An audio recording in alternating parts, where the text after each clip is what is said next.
Welcome to Gradient Canvas.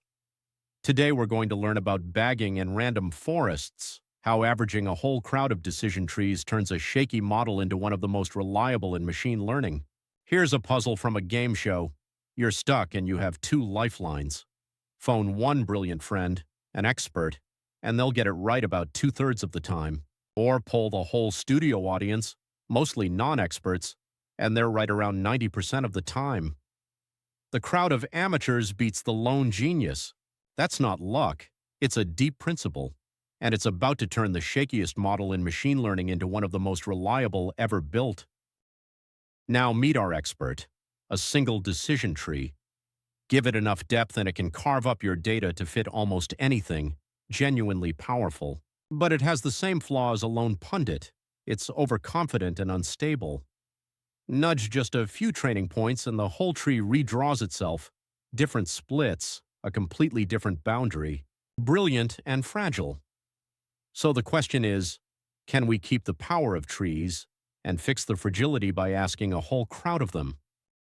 In the bias variance language from an earlier video, this instability has a name: variance. A deep tree has low bias. It can represent the true pattern. But high variance, train it on a slightly different sample and you get a wildly different model. That jagged boundary isn't just tracing the signal, it's memorizing the noise. Here's a fact from statistics that's about to do all the heavy lifting. If you average many independent estimates, the average is far more stable than any one of them. Take n trees, each with variance sigma squared, and the variance of their mean is sigma squared over n. 10 trees, a tenth of the variance. 100, a hundredth. Averaging doesn't touch the bias. It aims at the exact thing hurting us, the variance. So if we could just get our hands on many trees, we'd win. There's an obvious problem. That formula assumes many independent datasets, but in real life we have exactly one. We can't go collect 100 fresh training sets. So we do the next best thing, and it's a beautiful trick. We fake them. We resample our own data with replacement to manufacture new datasets that look like draws from the same source. This resampling with replacement is called the bootstrap. Each new dataset is the same size as the original, but because we draw with replacement, everyone comes out slightly different. Some rows appear twice, some are missing entirely. Each bootstrap sample is a plausible alternate version of the data we could have collected, and each one grows a slightly different tree. Now put the two ideas together. Grow a tree on each bootstrap sample, each like an expert with a slightly different life experience, then aggregate their predictions, average for regression, majority vote for classification. Its name says exactly what it does: bootstrap aggregating, bagging. Watch the boundary. Each tree is jagged and overconfident, but layered together and averaged. The noise cancels and a smooth, stable boundary emerges. At any point, the trees simply vote. Say 100 trees and 72 of them say Class 1, the studio audience drowning out any single loud voice. But there's a subtlety hiding in that sigma squared over n formula. It only holds if the trees are independent. Ours aren't. They're resamples of the same data, overlapping by about 2/3. And if one feature is strongly predictive, almost every tree grabs it for its very first split. The trees end up looking alike, as if everyone in the studio read the same newspaper this morning. They all shout the same answer. A crowd of clones is no wiser than one person. Averaging things that are correlated barely reduces the variance at all. Look, the average is still jagged. We can see it precisely.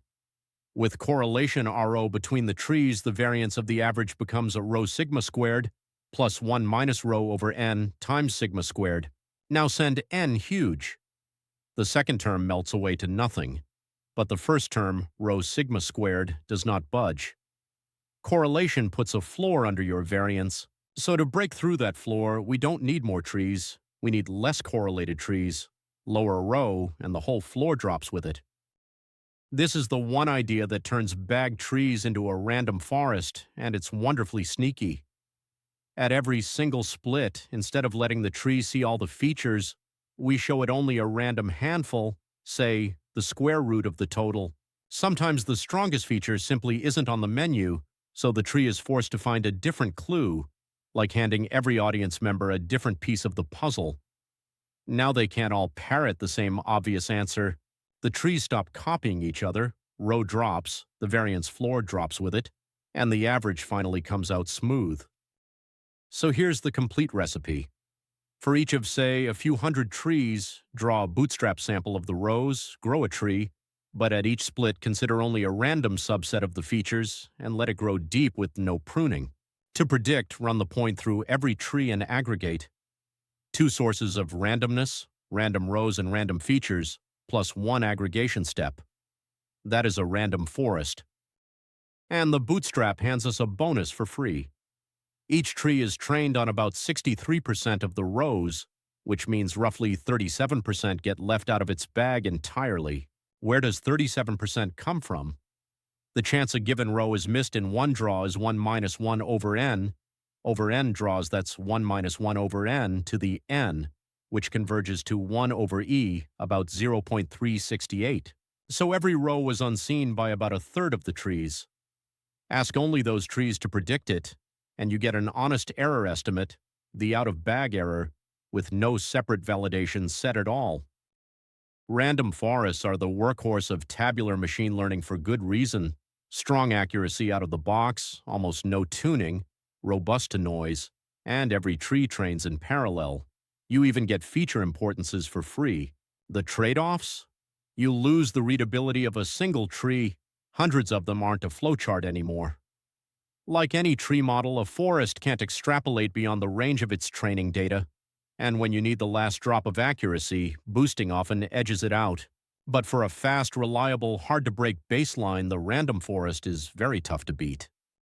So let's tie it together.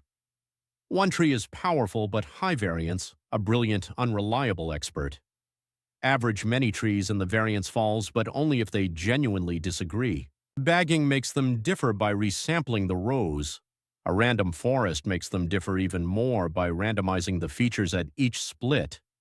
Bootstrap, decorrelate, aggregate. That's how a crowd of jittery trees becomes one smooth, dependable model, and why in machine learning it really does pay to ask the audience. Thanks for watching. This is Gradient Canvas, where we make AI beautiful and understandable. If you enjoyed this and want to understand AI concepts, please like, subscribe, and share it with others. Join us to explore more AI concepts from neural networks to transformers. See you in the next video.